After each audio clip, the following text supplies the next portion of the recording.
Give us a 30,000-foot view. What is SQL Pro, and what problem is it solving? Did I characterize it fairly well?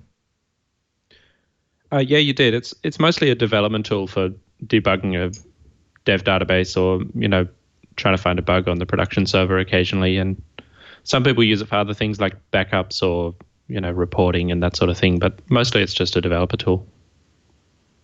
Okay, so we're talking to a MySQL database, either running on my laptop or maybe running in the cloud somewhere. Yeah, so I use it to connect to a database on a virtual machine on my laptop, and also on the cloud as well.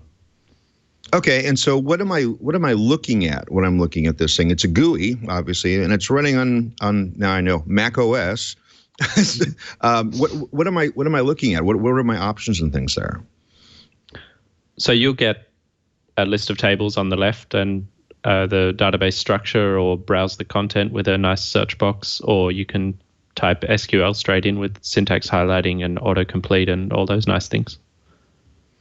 So it's letting me know that I have 150 different tables defined, and then I can click on one of those, and it lets me know like what the column definitions are. Yeah, and you can just double click on the column to rename it, or change the type to a different one, or add a new column.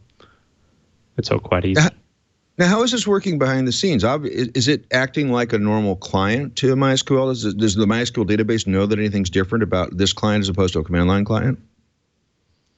We just connect with the C library for MySQL. I'm not actually sure how that works. Magically. I haven't looked at the code in a long time. Somebody else wrote that. Okay, it works magically. Well, then let's talk about the history then. How did this get started? And wasn't there anything already in this space before that? There are a lot of tools, like there's MySQL Workbench from Sun, or now Oracle, but I think that's a bit buggy. I haven't used it in a few years. And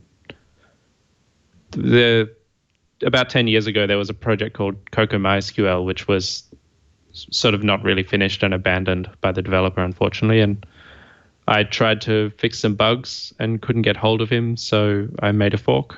And yeah. Then other people got involved, and the project became a lot bigger. Okay, and so yeah, I think I remember Coco MySQL actually, because I was sort of playing around with MySQL from a previous client. So was that open source as well, and then you took that code base and worked from it, or what?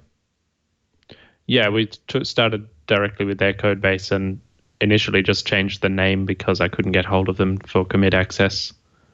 And we're still using all of their code pretty much, and we've just added to it. Well, I'm hoping the license was fairly liberal then, right? Coco MySQL was GPL, but we're now MIT licensed. We got permission from everybody over a period of about a year.